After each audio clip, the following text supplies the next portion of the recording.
During the 1980s, the United States economy was led out of hard times by a greatest generation of quality leaders. Bob Galvin at Motorola, Paul O'Neill at Alcoa, Don Peterson at the Ford Motor Company, and a dozen other critical leaders. Once again, we are facing hard times, and once again, a generation of leaders is stepping up to provide the example and lead us into recovery based on quality.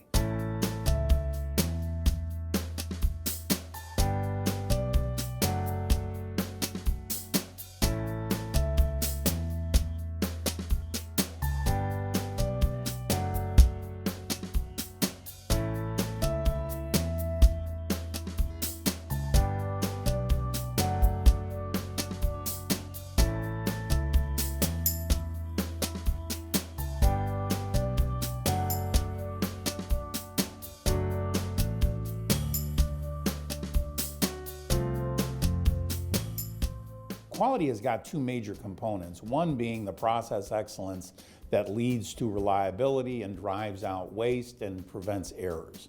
The second is to create, innovate, and get ahead of where customers are right now. Quality is a managerial function that has its roots in technical processes. And the processes that are now in place that are advocated by ASQ, both at the managerial and at the engineering or technical level, fit very well in the MEM program in that they are engineering analytical kinds of methods that are applied at the management level. For a number of years, I and some colleagues at the University of Minnesota and other scholars around the United States have noticed the lack of genuine, in-depth quality case studies that are treated in a way that you can learn through several academic disciplines at one shot. The opportunity to have the MEM program participate in a new type of case study, one that isn't just a pack of papers, is extremely valuable, we think not only for our own students, but also for students across the country. What we have done with Mayo is to put together not only the interviews and the text of the case study, but a series of video clips so that you can get a better handle on their in-depth experience as they've gone through a quality transformation that has helped to renew them and once again establish them as the destination medical center for the world. I think what's interesting at Mayo is that their environment is extremely complex. There's enormous variation from one human to another, and yet the physiology that we all share is remarkably the same. So they have to find ways to standardize on excellent processes and still allow for variation of treatment of individuals. So that creates huge challenges. When you have 56,000 people in the organization operating in about 70 different locations around the world, how do you create a management system that's going to allow you to deliver one Mayo levels of excellence every day, every process, every location, every procedure? I thought, like most doctors, I knew everything about quality, and that was trying harder and being nice to patients and doing whatever you could for any single patient at any given time.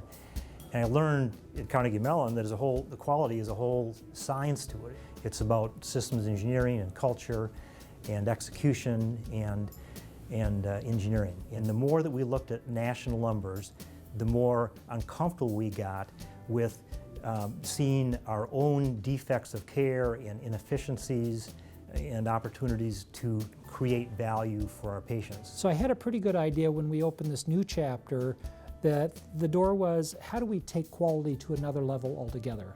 And we were really thinking in terms of transformation, which is the reason I wanted to get involved and to say, what could we really do here?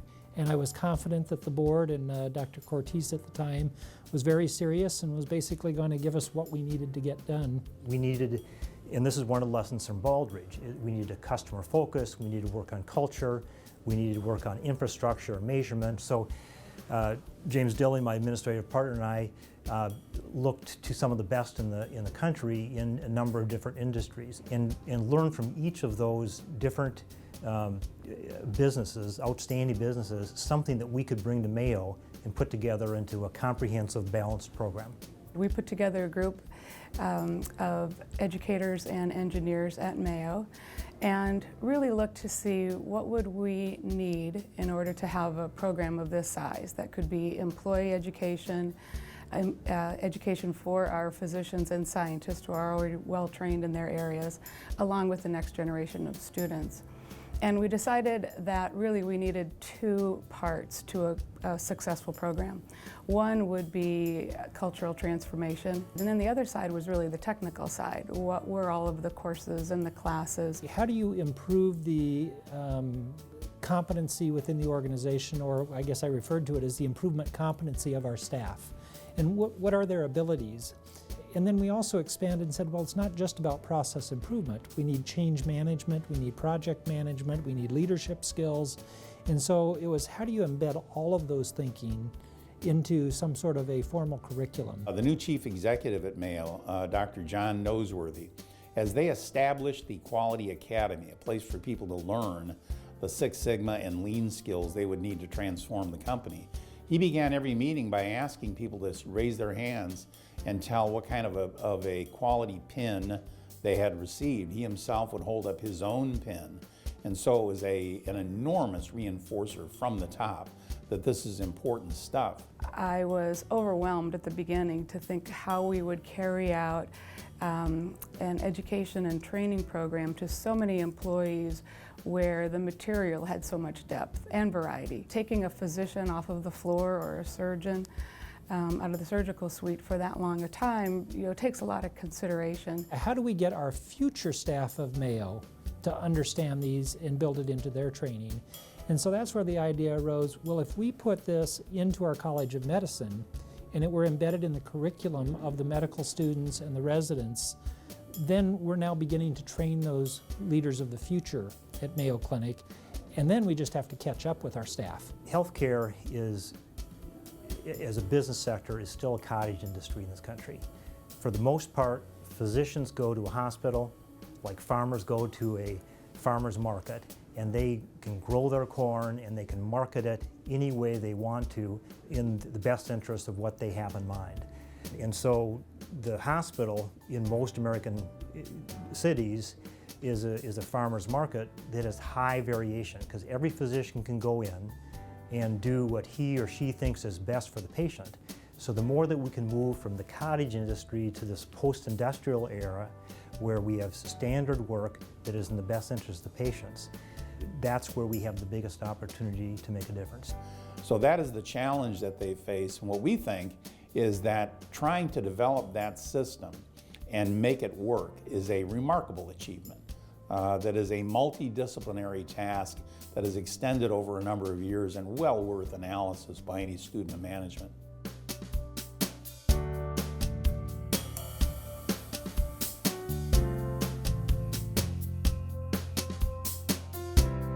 Patients, when they come to Mayo Clinic, have to inconvenience themselves, stay in a hotel, take a train, a plane, or a bus, or car to get there. So we've always been on edge with trying to distinguish ourselves for a reason for patients to inconvenience themselves and travel, by choice to a destination medical center. So the Northwestern football team, everybody's name on back is their personal name. At Mayo Clinic, the name on the back of our jersey is the company name. At Mayo Clinic, we're the first and the largest integrated multi-specialty group practice in the world. Every physician is salaried, unlike most physicians in America, so there's no financial incentive to take a gallbladder out or to do a CT scan. It helps us be patient-centered. The integrated practice started a century ago. We share the same record for the patient. It travels with the patient. When it was paper, now it's all electronic.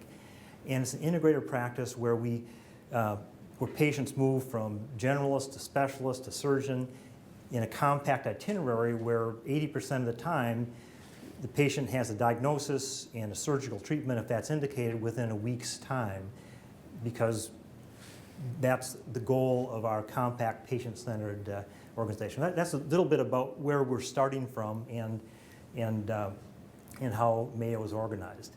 The last piece of our organization is that we're a physician-led organization. The physicians still practice, all of them, so it's not a career where you leave patient care. It keeps us more centered on what we're about.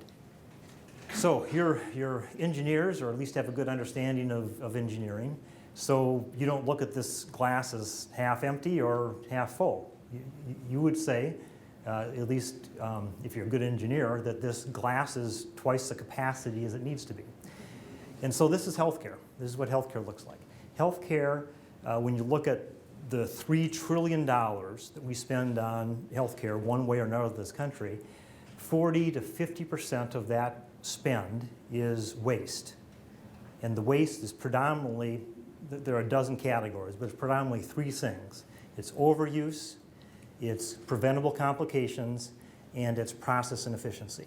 So those three drivers are the biggest forms of waste in this country. So that's the excess capacity. So we could cover the health care that everyone needs in this country by spending less money if we drove out that waste in our system. And so our approach to value creation at Mayo basically is to take the top half of the glass and whittle away at it by driving out unnecessary, on-patient-centered variation, waste, and defect.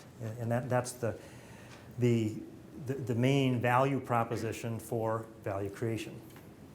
And so our value construct that rests on the four pillars of our value creation system involves these four pieces that are necessary to improve our reliability: engineering, culture, infrastructure, and execution.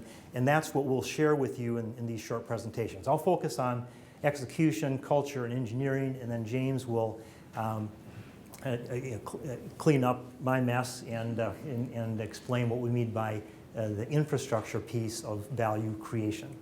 Over the last 6 years, with the independent analysis of our colleagues in the Department of Finance, we can guarantee a 5-to-1 return on investment. For every $1 million we put into value creation, we can guarantee on our record for the last 6 years at least a 5-to-1 return on that by whittling away at that empty part of the glass. And so the beauty of this is that as we improve reliability and patient-centeredness, we're also helping the bottom line. And the healthcare sector is a generation behind when you look at systems engineering and reliability and quality. And most healthcare entities in this country look at quality as an expense, maybe a necessary expense because it's the right thing to do for patients, it's the ethical thing to do with the money we receive from you. But most institutions don't look at it as a business strategy. It's still a necessary expense. Last year at Mayo Clinic, and this is the first part of the engineering part of the construct, we anticoagulated 18,700 patients to help save their lives. Our defect rate 5 years ago was just over 4%. That is the number of patients whose blood got a little bit too thin or didn't get thin fast enough. We have 22 hospitals, and we had one hospital that was a positive deviant, Luther Middlefield Eau Claire, and we said, well, why are they so much better than the rest? Well, it turns out that their defect rate was just over 1%, which is about as low as you can get without genetic testing, which is not available today in practice, but is evolving. So that's basically as close to perfection as we can get with today's science. So after we got over issues of, well, their patients aren't as complicated as ours or the data can't be right, we got together as a team and said, let's pick this best practice, understand it, codify it, and then diffuse it across all of Mayo Clinic. And so today, all of our hospitals have a defect rate of just over 1%, which we believe is as good as you can get in this anticoagulation space. That's a case study of the beauty of the systems engineering approach that hits the trifecta for patients, reputation, workload, and bottom line. So this is a human factors piece that we've got to be aware of. So we had a human factors PhD that worked with us in one of our cardiovascular surgeons, Thor Sant, that looked at the number of interruptions during a 4 to 5 to 6 hour cardiac surgery case. And there were dozens and dozens of interruptions. And they found that there was a direct relationship between the number of interruptions in that surgery and the number of medical errors, most of them minor, but they went up the more interruptions you had. And these are nurses coming in and out of the room, the OR, pages, shifts, all those little seemingly trivial interruptions increased the rate of medical errors. So our systems engineers and improvement team went in and say, well, what is it that we can do better? And so with a pre-op huddle where the nurses and the anesthesiologists and the surgeons and the techs get together and say, what is it we're doing? What is the equipment we need? They dramatically reduced the number of interruptions, people going out of the room. Guess what? The medical errors went down. So that's another piece of the human being in this system environment that we have to be attuned to. We spent in radiology 6 months on a Lean Sigma operation to see if we could improve the throughput on our MR scanners. We had 22 of them in Rochester. And after 6 months of work, we were able to reduce the time per patient by 6 minutes. Doesn't sound like a whole lot, but 6 minutes times a dozen patients a day was another slot, and it was a $4.1 billion bottom line saving just by a 6 minute increment through driving out a tiny bit of waste multiplied over a 9-hour day and 22 magnets. So that's the sort of leverage we had. Cultural aspects are another big part of improving reliability in healthcare. And it's an industry that's a target-rich environment. So basically today in healthcare, it's a cottage industry. Doctors go to a hospital and they care for patients how they see best, but it's a high variation environment because each physician decides how to do surgery, how to anticoagulate, how to treat pneumonia in his or her own way, which is an environment set up for inefficiency and for defects. But that's the state of the industry for the most part in America. And so we've got to move from that. So a couple years ago when we started looking at our total hip and knee replacements by our orthopedic surgeons, we had as many ways to replace a hip or a knee with an artificial prosthesis as we did orthopedic surgeons. And we lost money on every Medicare patient that we saw for each of those orthopedic surgeons. At the end of the Lean Sigma effort, led by one of our orthopods, along with the anesthesiologists, supported by systems engineers, project managers, and data staff, we were able to either break even or make money on every one of those surgeries, and they were more reliable. There were fewer reoperations for bleeding, shorter length of stay, and clearly a patient-centered result that allowed us to create value both to support our not-for-profit mission, but also to give better care for patients. I come from Wisconsin, so I like this research out of Newcastle University. It's peer-reviewed publication out of Newcastle. What single thing can you do to a cow to increase her milk productivity by 62 gallons a year? Give her a name.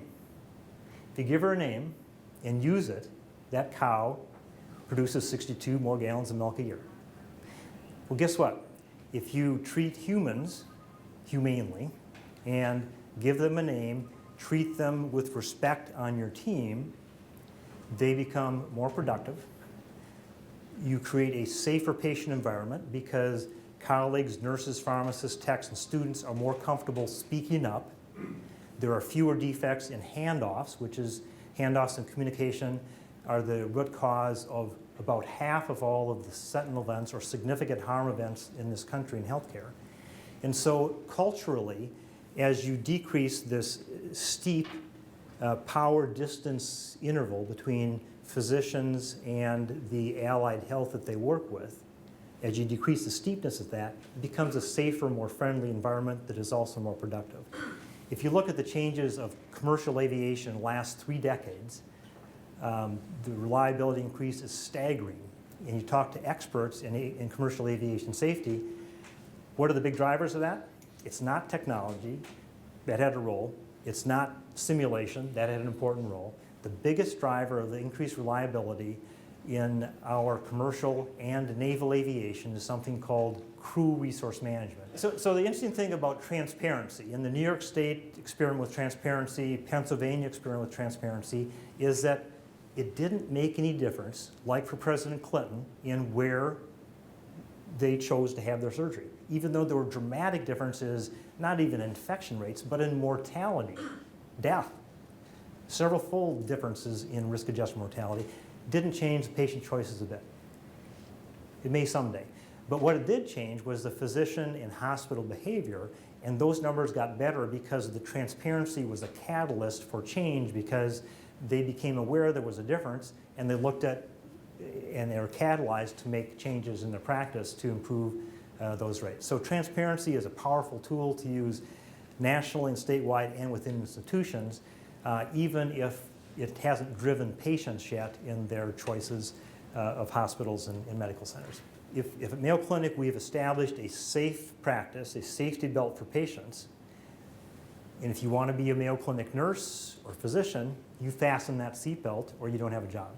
So that if we're serious about patient-centered, high reliability care, we can't allow things that we know to be safe to be elective, and that's a fundamental for moving forward. And maybe to someone outside of healthcare that may sound like an absurd thing that you have to pressure people to do, but it's where healthcare is culturally in this country, that's high variation, relative autonomous, a cottage industry that needs to move into this post-industrial era.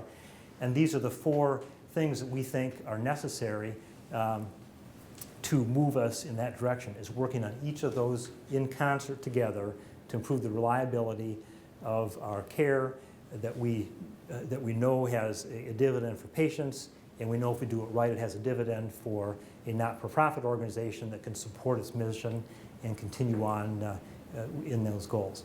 So I'll transition to James to move on to this infrastructure piece and go on from there.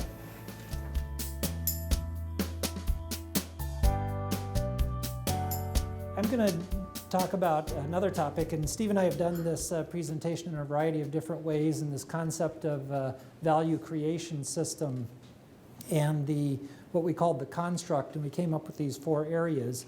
One of the funnest areas for me, you might have thought, well, it might have been that engineering section, and that's been fun, and I'll talk about the Quality Academy and how we've tried to embed some of that in the organization. But the one that's been intriguing to me to think about is this concept of infrastructure.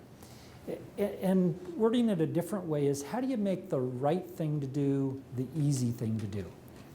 And sort of just thinking through that is, and we're very fortunate to work in healthcare. We have a lot of true professionals that are there. They want to care for patients. They want to do the right thing.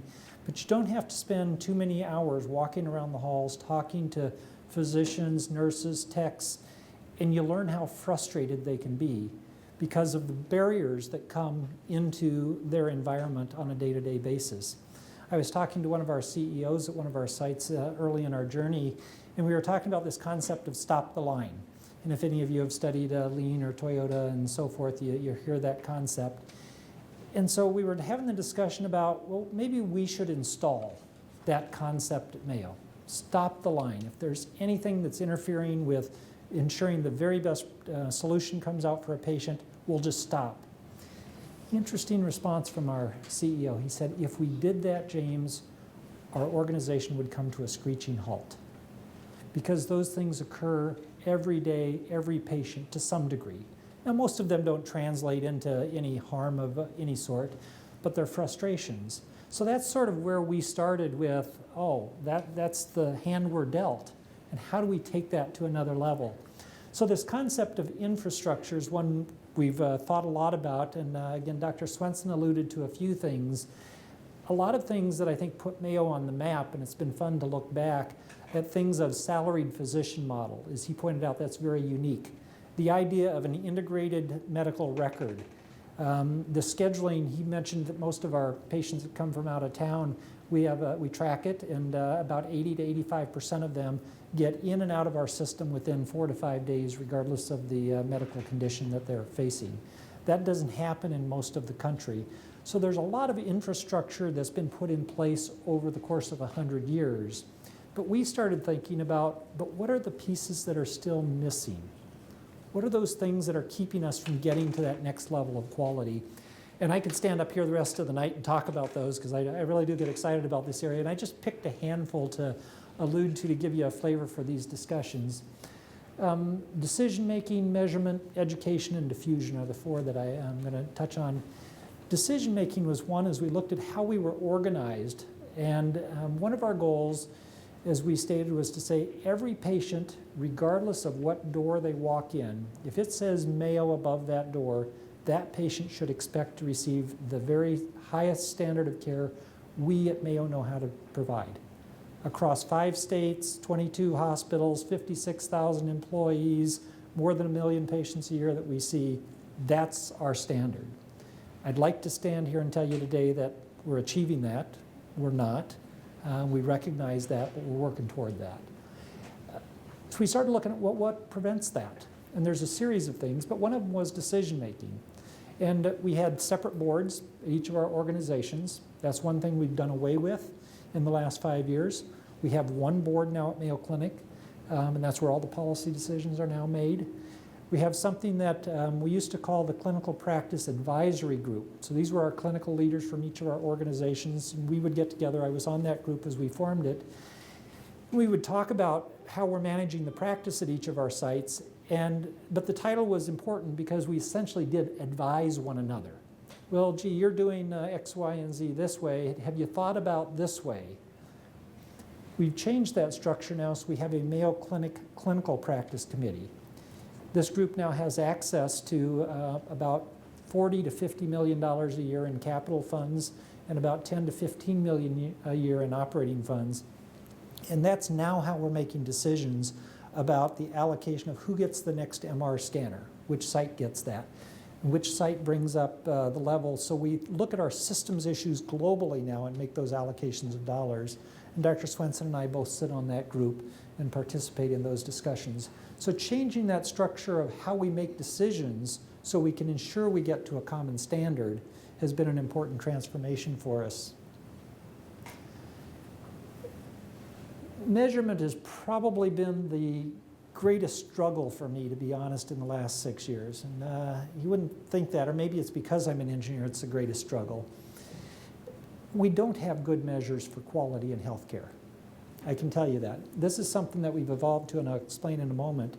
But when we first got involved, Dr. Cortese, who was our CEO at the time, challenged us to say, well, where are we at with our quality measures? And how do we make them better? And I can tell you when I first came into the mix, we were measuring quality and reporting it on a quarterly basis.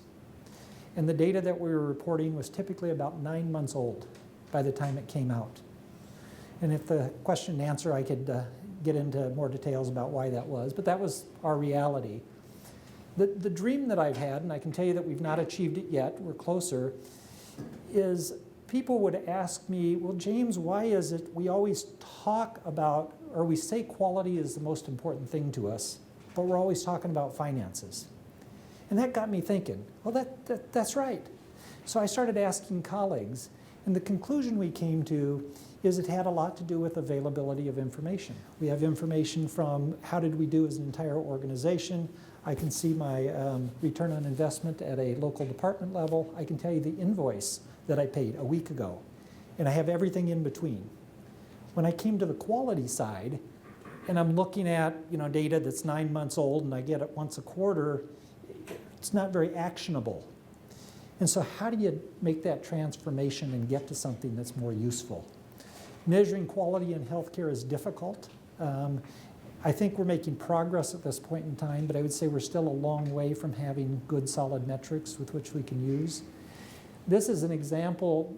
Our Board of Trustees at Mayo Clinic, which is the external group, and it's the senior-most group that runs Mayo Clinic, has pressed for several years, and Dr. Noseworthy, our current CEO, to say, I want a single line on a single graph that tells us, are we making progress? So this is an index put together with our statisticians at Mayo Clinic, and it gives you some flavor that over the course of the last 5-6 years, we have seen some progress. It's a combination of outcomes measures like mortality, We look at a series of safety measures, central line bloodstream infections and retained foreign objects. We look at patient satisfaction data in there. But when you roll it all together, this sort of is a feel-good sort of graph. I look at it and say, well, that makes me feel like we did something. But again, is it very actionable? So it was 5 years ago we started asking the question, well, how many infections do we have at Mayo Clinic? It sounded like a straightforward question. And we went to our infectious disease colleagues and said, help us understand. And they said, well, you don't understand. It's complicated. And we can't tell you how many infections we had. We were persistent, and I'm fortunate today I can show you the number of infections that we had. But it took us about 2 years to get at that data. And it is complicated because of, was a culture done? Was it a proven infection or was it a suspected infection? And was it truly caused by the central line or not? And again, we could get into all of that. But we did start measuring it. And as you can see here, then we started working on it, applying some of these engineering tools and so forth, and saying, how do we reduce that? And I remember a discussion with Mr. Buckman a couple of weeks ago, and he was saying, well, what was your goal? Most of the goals that we've set for these types of infections or events is 0. But we've also looked at what's practical, because if you say the goal is 0, but you never meet it, then do you frustrate people? So what we've tended to do is to say our goal is 0, but our target for the coming year is a 20% reduction, or we pick some number. And that's what we've done with central lines. So we were up above 3, or sort of averaging in this 2 to 2.5. We saw a significant drop over a course of time, got ourselves down to around 1. And this actually and you see it hasn't sustained, but a couple of changes we made at the end of last year were the standardization that Dr. Swensen was talking about. So now there's a single standard for the placement of a central line. So that leads me into the next topic, which is simulation and education. And this is a part of our multi-million-dollar simulation center that we've developed, where now instead of having physicians practice on patients to learn their trait, we have mannequins and a whole series of opportunities for them to learn in a lab-type facility to develop those skills. So now the first time they do surgery, they do it on a mannequin instead of doing it on a human. And we believe this is a wave of the future. So a part of that infrastructure thinking is, how do we transform the organization so, again, you make the right thing to do, the easy thing to do, without putting the patients in a situation that might harm them? Another component of education that we started with early on, and I think a part of what brought us here, is what we call the Quality Academy.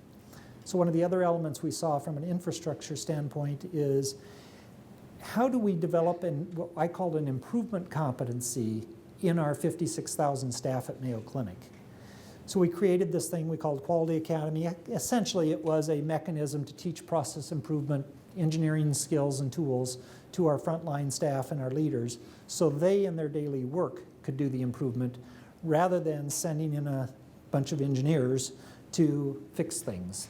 And I'm an engineer, so I say this with, I guess, some sense of accountability, that I truly believe we would never have enough engineers at Mayo Clinic to go fix all the challenges that need to be fixed. So it's the transference of that knowledge to our frontline staff so they have those capabilities to fix those things is the ultimate solution that we're working towards. So again, these are the things as we think about infrastructure, how do you change the fundamentals? The last area I'm going to touch on, and this sort of reflects some of our ongoing learning, I can tell you this concept of diffusion wasn't on our radar screen 5 years ago.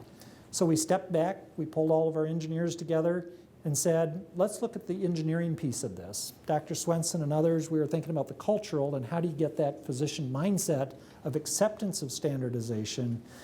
But, and I'm not going to bore you with the details of this, but we literally went through, we created process maps and said, what are the steps that we have to go through in order to get that concept implemented at every single facility? And then how do we keep it active and ensure that it's the best process? So this is a little bit more application, and we now have a Mayo model of diffusion that we are rolling out, and we're still working to perfect this, but I can at this point stand here and say that over the course of the last year, we have 6 best practices that we clearly articulated from a leadership standpoint. We ran through the diffusion model, and we now have fully implemented, and we track that success at every single site. This is just a more detail because we were talking to a class full of engineers. I couldn't resist to give you some flavor of the level of detail that we did go through. But with that, I'd like to wrap up the presentation side, and really we'd prefer to spend the rest of the time answering your questions and seeing what is of interest to you. Thank you for coming in and making a very good presentation of your case. My question, though, goes back to your glass slide. Can you give us a sense for how big that glass is and what you're going to do when you start to run out, or how close you are to running out of that empty space that's above the water line, so to speak? When do you have to start digging a little bit deeper into those other areas?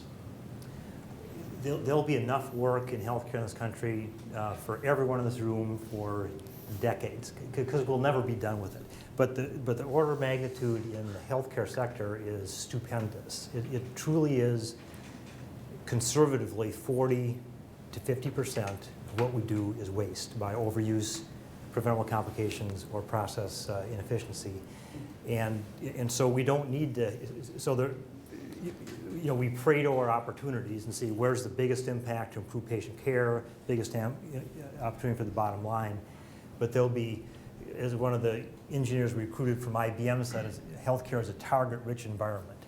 So I think that there'll be no end to that. And to the extent that, from a policy standpoint, Washington can help us with the right incentives to help us drive that out as an industry, we'll be better off.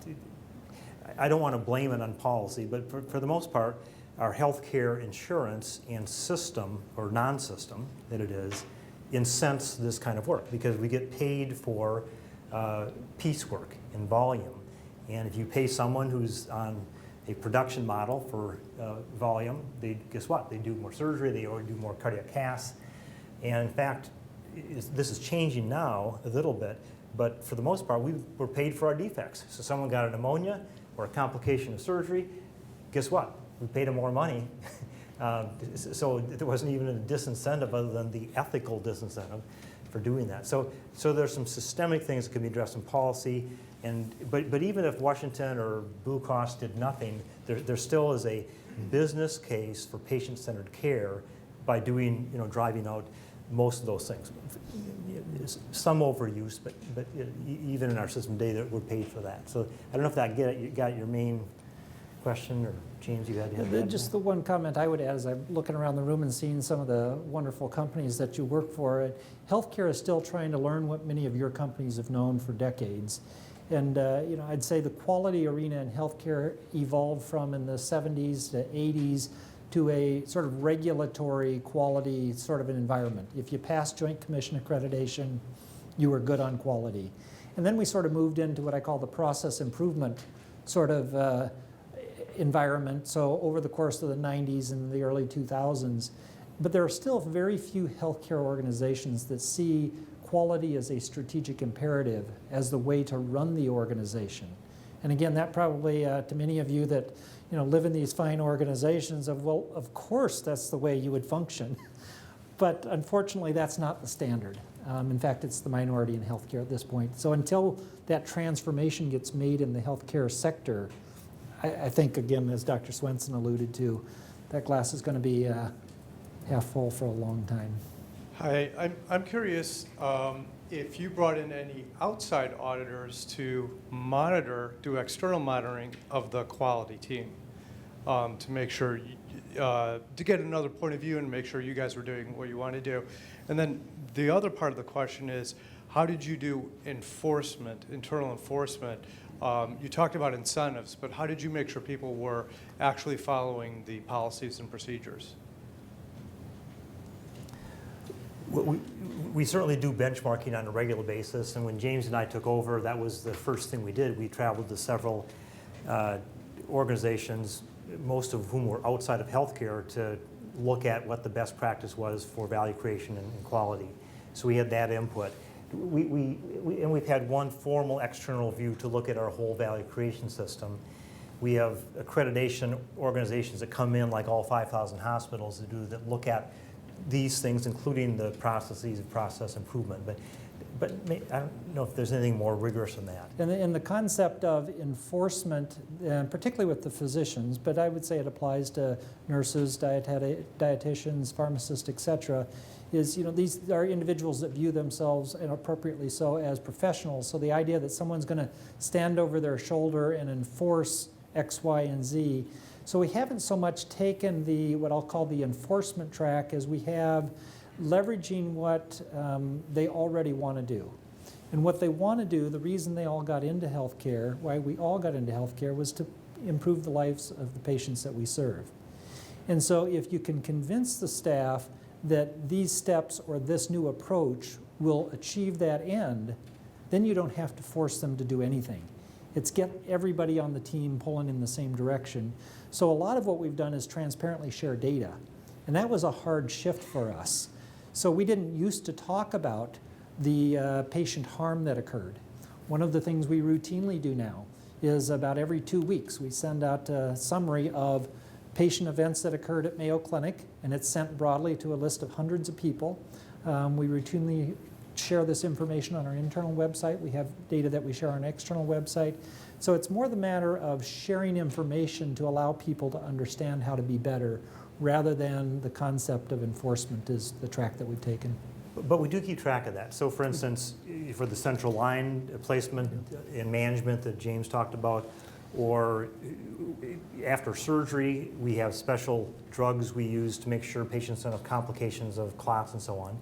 And that's all monitored electronically, or hand hygiene before and after touching the patient. And so we know those numbers, and we know whose patients didn't get this certain venous thromboembolism prophylaxis after their surgery or before their surgery.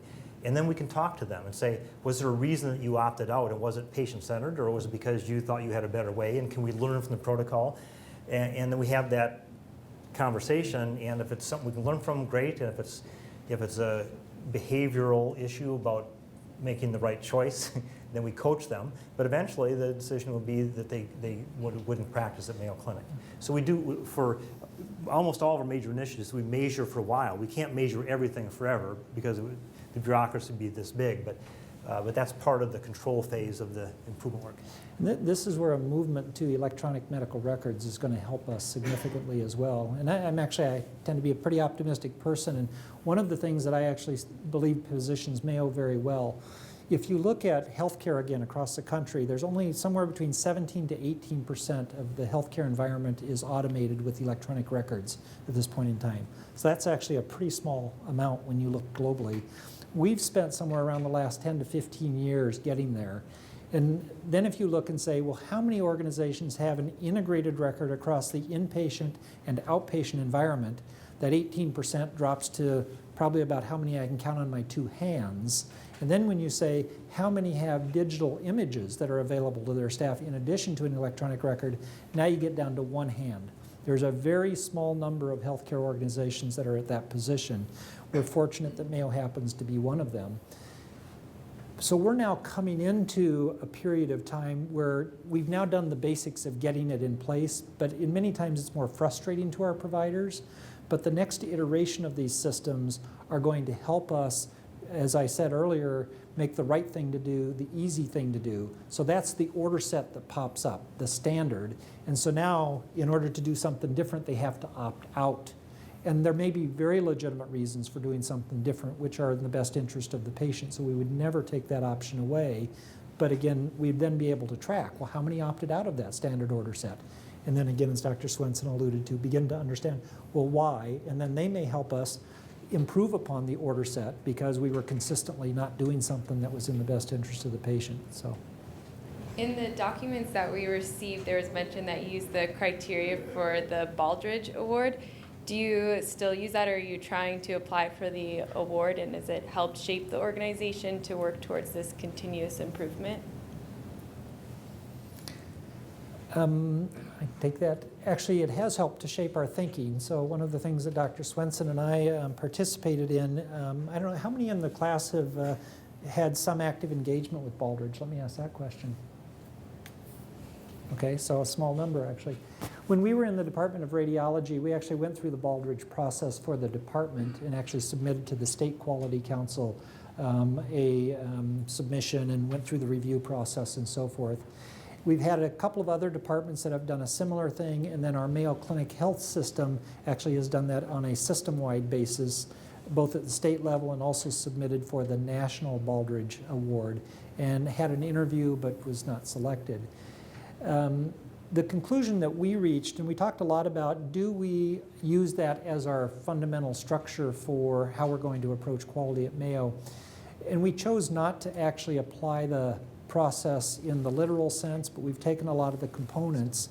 So it's influenced our thinking, but it's not the base model. Yeah, and it's exactly right. I'd add to that that Mayo Clinic as an organization uses the balanced scorecard, the Norton-Kaplan deal out of Harvard, which is basically another Baldrige-like approach in that it's multifactorial, it's balanced, it looks at customers and results and outcomes and processes and links them, and then measures them all the way down the organization at the front line. And so that's the approach that's very Baldrige-like that Mayo has chosen. And then within the quality space that James and I lead for the practice, the value creation system is a consistent templated approach across all of Mayo that feeds into that balanced scorecard.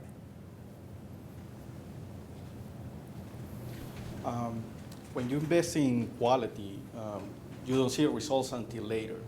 My question is, I want to have a sense, what is the most powerful, how you convince the stakeholders, what arguments will you use in order to convince them to invest in quality? Will be that there is going to be a reducing cost, or is because the patient care is more important? Mayo, that's easy. If we can link anything to better care for patients, better results, fewer complications, higher satisfaction, that drives it. It drives it for basically 99.9% of folks in healthcare who are there because they want to help people get better or prevent them from getting ill. So I think if you can leverage that in a scientific way to have it be evidence-based and driven, that you start with that. Now, there are chief financial officers at some institutions that may want a little bit more than that. And so even though Mayo has invested in quality because it's the right thing to do for our patients and for our esprit de corps, we also understand that it's not an expense. It's a business strategy because if you do it right, there's that dividend. But if you lead with that, with healthcare professionals, it kind of sours the whole journey of engagement. But if you can start with showing that you can have fewer complications from heart surgery or fewer readmissions with heart failure or pneumonia or fewer deaths with heart attacks, if you refine this process, it's easy to get everybody on board. And just expand on that, I remember a board meeting that again, in our early time, it was a board retreat, actually, so we were away for a couple of days, and this was one of our major topics. And so we were trying to define quality. And I came prepared with the Webster Dictionary of Quality and the IHI version of quality. And so I had half a dozen different definitions of quality. And I really enjoyed where the discussion went, though, because we kept talking about it, and the definition, I believe this is actually what was used in the material that was shared, the definition that I liked the most that came back from the board was, it's really about the hope that our patients come to us with, that we can address whatever issue they may be facing at that point in time, and the excellence that they expect in the services we will provide. I thought, wow, now how do you translate that into quality equals? But the other thing that we ultimately concluded on is the one thing that we had going, and I'd say this is a message that I've really learned from and tried to leverage, is take the strengths that exist in your organization and try to build on those. And so one of the strengths in our organization, if you walk through our halls, and I'm confident you could do this tomorrow, and you just randomly picked employees and said, what's the most important thing at Mayo Clinic? They would give you 99 out of 100 employees that you stopped would say some version of the needs of the patient. That's why we're here. And So we talked a lot about that and said, why are we trying to redefine quality? Let's use what our staff already knows. We don't have to teach them some new definition. Let's just focus on the needs of the patient come first. And then say, here's how the things that we're doing are going to leverage that point. And I think that's really been beneficial to us, is to keep coming back to what everybody wants, as Dr. Swensen alluded, and keep saying, this is going to achieve what we all want to do. The cost thing, just to elaborate on that, we did, and I know this was in the paper as well. The reason we spent a bit of time on the cost side is it's one of the things that, if you will, submarined our quality efforts back in the 90s. And I think we probably weren't as enlightened as an organization, but we ran into some financial challenges, and there was still a mindset then that quality and cost were competing with one another. And so at that time, the sense was we were just ramping up on both of these, we're having some financial issues, and so we moved away from the quality stuff. So as Dr. Swensen and I talked about our strategy early on, we said, let's not let that be something that derails us again. So from day one, we started tracking with our finance colleagues what the return on investment was. And it took probably 2 or 3 years, but if you went and asked our board members in particular now, is there a return on investment for quality? They'll either cite the 5-to-1 return on investment, or they'll say, that's a non-issue. And I can tell you 2 years ago, we ran into some financial challenges again. And instead of running from quality, we were one of the first groups that came to and said, how do we ramp up more of that quality activity to help our finances? And I thought that was a real transformation for the organization. What selection criteria do you use when you're figuring out which problems are the most pressing to solve first? We monitor a lot of things at Mayo. And from the top level, we look at all of our significant harm events and our deaths. So we have 22 hospitals. We have about 40 deaths a week at all those hospitals. Now, the vast majority of those deaths are expected. They're palliative care, they're hospice care, they're patients at end of life. But we analyze every one of them the same way in a templated way. When we started this, we asked, we had several different buckets. Definitely not preventable, possibly, probably, or definitely preventable. And now we have a fifth category of deaths with issues. That is, whether the issue was causative or not, it was an issue that was identified in the process of thoroughly reviewing all of the circumstances of that patient's death. And we don't do this in the back office with a bunch of engineers and doctors and whatever. We do it by engaging the frontline staff, so they're part of this non-punitive, non-finger pointing, but solemn look for any possible opportunities for improvement. And then we measure infections and percent of patients who have their coronary arteries dilated after a heart attack as they come in an ambulance in less than 30 minutes, and all those. And then from all of that data, where we are taking the pulse of our practice, we say, well, where are we doing the most harm? And where is the opportunity that's most, it's the Pareto, with the biggest impact for the limited resources we have, and then try to look at the feasibility, the cost involved, and then make our best bet on what we could do in the discovery work, one of the campuses or all the campuses, and then act on those. Yep. Let me give you one example of 2008. And that's, again, one of the joys of working with Dr. Swensen. So our first couple of years, we worked on what are called the core measures, and they're sort of the external mandated things that folks are looking at. And that wasn't necessarily rewarding, because we said, we'll look better in the public eye maybe, but that's not, is that what we think is the most significant things we could do to improve quality for our patients? And they weren't. But in 2008, we actually had our statisticians, and we went through this very thorough evaluation, and we said, let's identify some of the top things we should work on. So the good Dr. Swensen concluded we shouldn't work on 1 or 2, but we should pick 5. So we came up with the top 5 safety initiatives. And I'm thinking to myself, these are 5 things that we've been trying to figure out for years, and we haven't been very successful. And now not just picking 1 or 2, but we're going to take all 5 and we're going to fix all of them in the next year. So We pulled all of our senior leadership together from across all sites. And to my knowledge, my 30 years at Mayo Clinic, that's the first time we'd ever done that. We met at the Civic Center Auditorium in Rochester, pulled folks from every Mayo site, and we said, here's the deal. Hand hygiene. Our performance is about 60%, or at least that's what it's measured. It needs to be at 100%. Sentinel event reporting and response to that. We're running at about 90% timely response. That needs to be at 100%. It was universal protocol, which is following a standard set of procedures prior to doing a surgical procedure to ensure, all the appropriate things are followed. And we were in pretty good shape there, 90+%. That needs to be at 100%. Medication reconciliation. Did I get them all? But these are things that we had struggled with. And we'd gotten to a certain level, but we had stopped.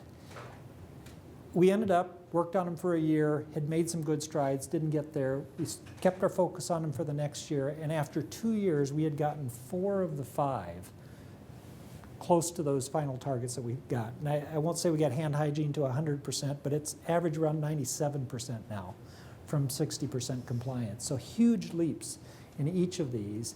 And so the other message in that is dream big. I didn't think we could do it, I'd be perfectly honest. And again, the good Dr. Swensen had said, let's go for it. I'd have probably been the more conservative and, well, what if we take 2 of them? Maybe 3. But no, it had to be 5. And again, big results come from big dreams. So at the company I work for, about 5% of my salary every year is based on both company and personal objectives. So I'm wondering if you've given your staff or employees the opportunity to complete personal objectives based on quality. In our culture at Mayo Clinic, to pay someone to do the right thing for our purpose in our mission wouldn't work. It's more transparency and doing the right thing and working as a team that works for our culture. That issue comes up, in some of its quality, some of its productivity, but to me it's been a fascinating thing to watch over my years at Mayo is why do these physicians and staff work so very, very hard when it doesn't make any difference to their bottom line salary? Now, I mean, there's a threshold that if someone isn't carrying their weight, they're not going to be at Mayo long term, but when you get to that level of discretionary effort, and actually the book that Jim put up there to start the presentation speaks to this issue of volunteerism at Mayo, and it's one of the things that we believe is a strong component of the culture. And so that's something that I came into it, to be honest, and those of us that work at Mayo sort of feel like on our watch we have to somehow maintain that level of culture and volunteerism that there, but it's one of the wonderful things. And so when you get into these kinds of discussions, again, if you start paying people for X, then do you have to pay them for Y, and then do you have to pay them for Z, and then when does that stop?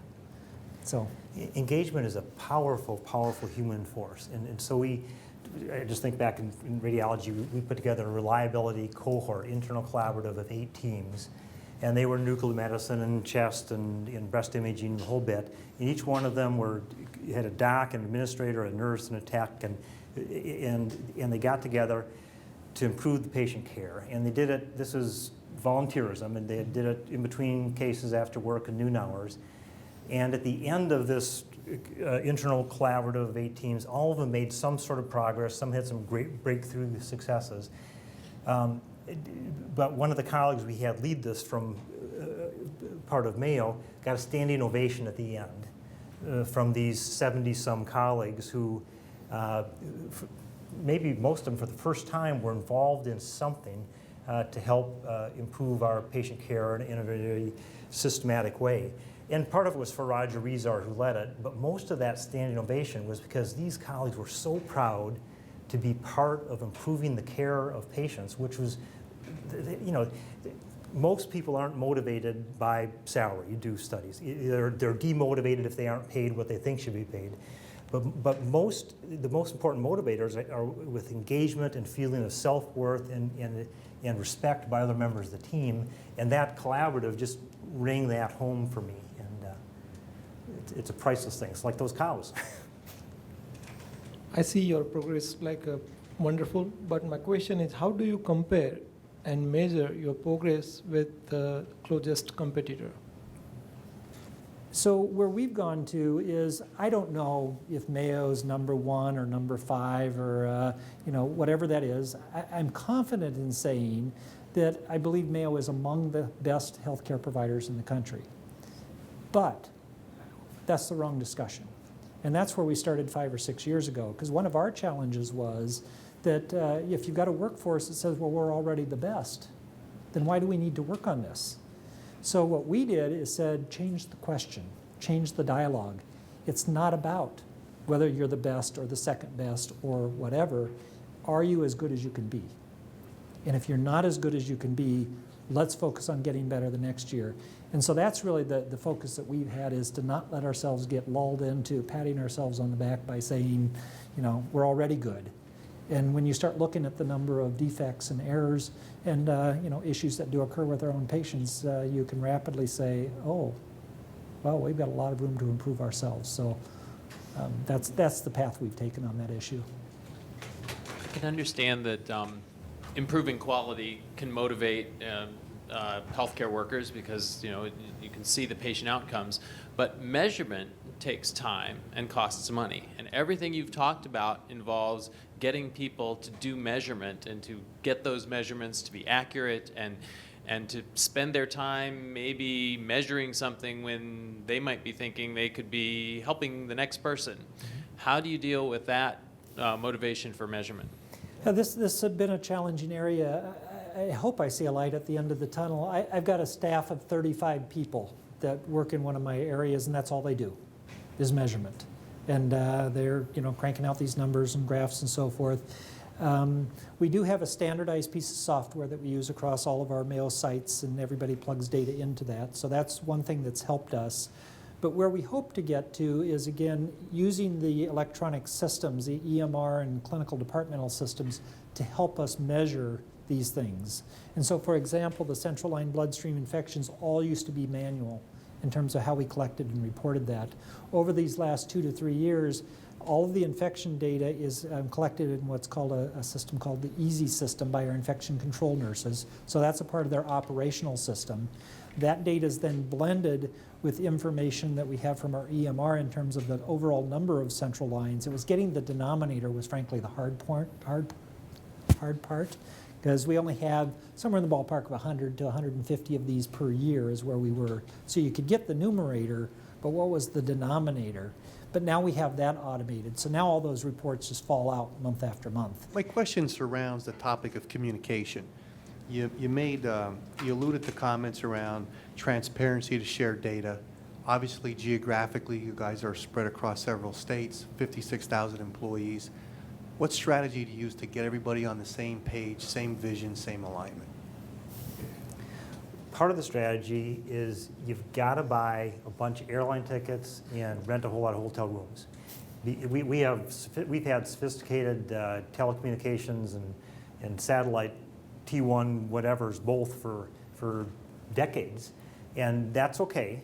But until you shake someone's hand and get to know them, have a dinner with them, and you don't need to get all of the hormonal stuff, but you shake someone's hand, your brain functions and hormones change, and your trust level goes up. And so that's a key part of working together as a system. It's a key part of working together, multidisciplinary teams, even if you have a single site. So getting the surgeons to work with the internists, the intensivists, and the transplanters, and the radiologists. You got to get them in the same room and have them shake hands and work on things together. So I think that is a key part of it. And those airplane tickets are worth every nickel if you're looking at an enterprise-wide convergence for whatever your company's working on. It's critical. The other thing I would add to it is making it or embedding it in every single thing that we share. So we literally have 2 full-time communications people that are working with us. And I can tell you one of my greatest fears coming into this is that we would work on quality for 2 years or 3 years, and then I'd be in a different job because it would have been that flavor of the day that disappeared. And as we look back last year, we were trying to summarize for the board the successes we had, I think, although we could point to a lot of individual things, the collective thing we said is here we are 6 years later, it was 5 years later at that time, and we're still all talking about this quality agenda and how much more we have yet to do. And so every time our CEOs or our CAOs present to a group, we've now moved, we make it a point that quality is always talked about before finances in every meeting. And it's a topic on the board discussions consistently. We're embedding it in job descriptions. So it's a part of the performance reviews. It's a part of the orientation. So we really are trying to embed that dialogue in everything that we do so it never goes away. You talk a lot about the quality program that you guys have, kind of from the high levels down. How does that go from the front line back? How are those folks able to contribute? And I know sometimes you may not want to contribute if you think it might implicate you in something. So how are you able to encourage that type of contribution? You mentioned non-punitive, so maybe you can elaborate on that some. I would say the vast majority of ideas that came from Mayo someplace started at the front line. They were a pharmacist in Eau Claire, or they were an internist in nephrology with anticoagulation that figured out something to do better. The institution learned about it, and then the institution said, this is good, let's see if we can make it better, and then let's manage the diffusion across all of Mayo. So even though to someone in Florida it might have seemed like a top-down idea, it actually started down or in the front lines, and then went down, up, down kind of thing. So. You've actually already touched on this quite a bit. My question was around measurement. I guess just from a broader picture, I understand that this was one of the most challenging areas for you guys to address, but what was it about that was the most challenging? Was it the complexity? Every situation is very different and the different data involved with that, or was it the overall culture perhaps that you had to kind of break through, I guess, as you move forward, identifying those ways to measure? Yeah, I think we had a point in time where I'll say the culture and the transparency was an issue, but we probably broke through that barrier 3 years ago, and that's been a non-issue since. It's been more getting at the data and understanding what it means and the ability to report because of this manual nature that we alluded to earlier. That's the most difficult challenge we're facing now.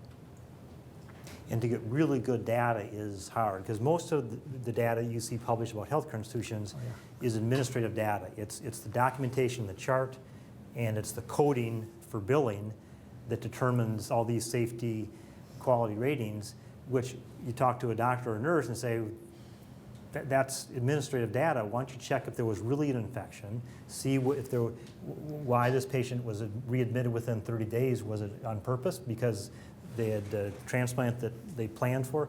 So the credibility of administrative versus real medical data is the other dichotomy that can be difficult. And just to give you one anecdote, this is one of those absurd examples, but there's a measure that's every patient that has heart failure is expected to receive ACE inhibitors.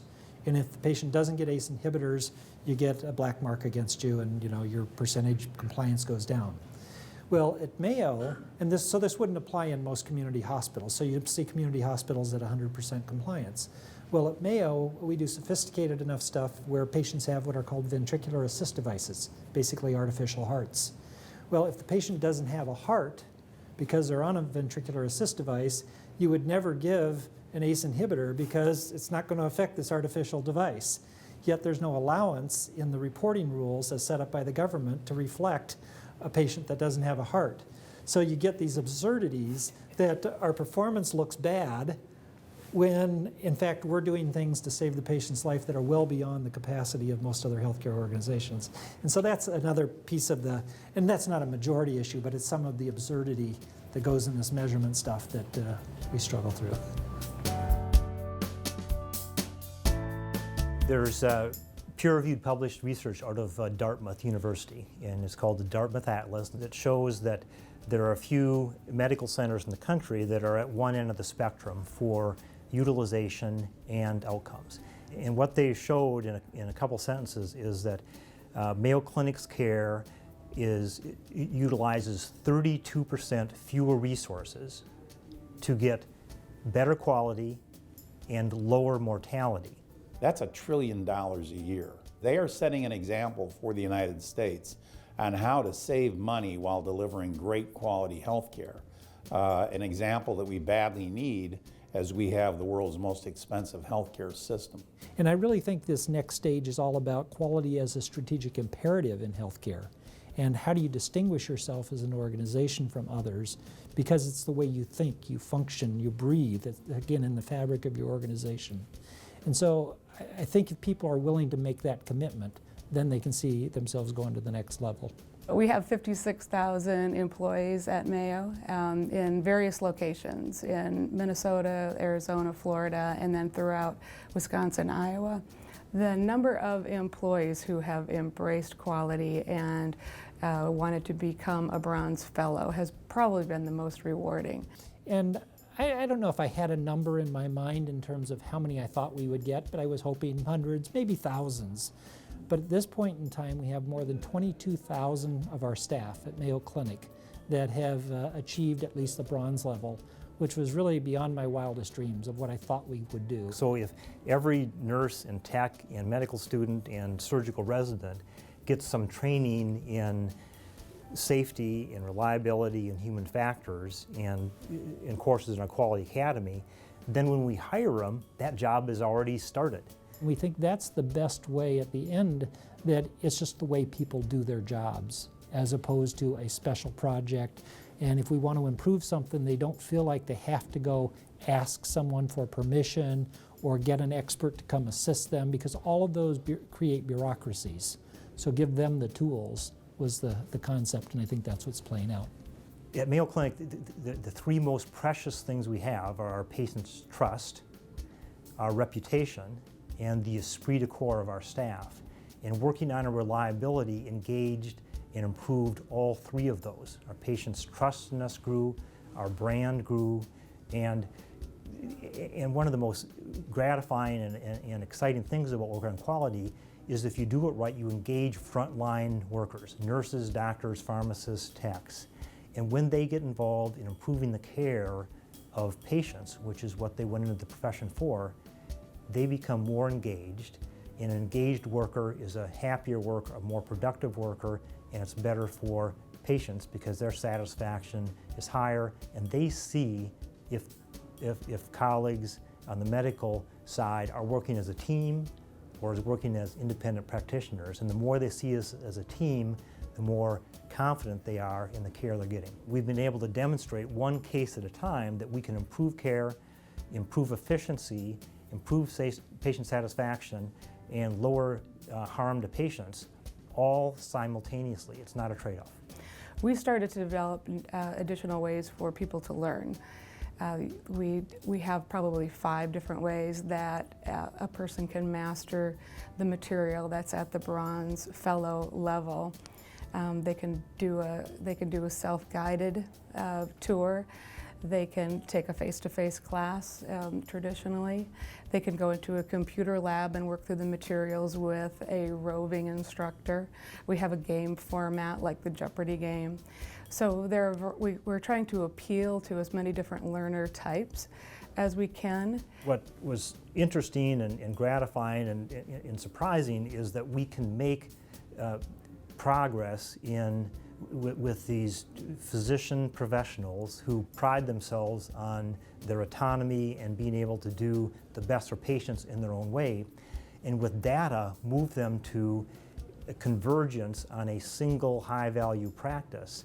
And that frees them up from more routine work to using their brains more in a more satisfying way. You can't improve quality with an office or individuals. You have to embed it in the fabric of the organization. Quality needs to be a strategic way of thinking. And I think that's the evolution. We're certainly not there yet in healthcare, but it's been a part of the transition we've looked to make. And they have developed a team approach to that. So they share medical records and procedures and diagnoses across teams of physicians. So it gives them a multiple ability to look at patients rather than saying, I'm a hammer, everything looks like a nail to me. I'm a surgeon, let's remove this thing, whatever it is. From an engineering standpoint, easily 40% of the $2.5 to $3 trillion we spend in this country on healthcare are due to overuse, misuse, preventable complications, or defects of care. All of those are waste, and the right approach with systems engineering supported by changes in culture and infrastructure and execution can drive that out. It's patient-centered, and it's the right way to run the business, even if it weren't patient-centered, because you're lowering defects, you're saving money, you're saving lives, and the patients are happier. That's what you want.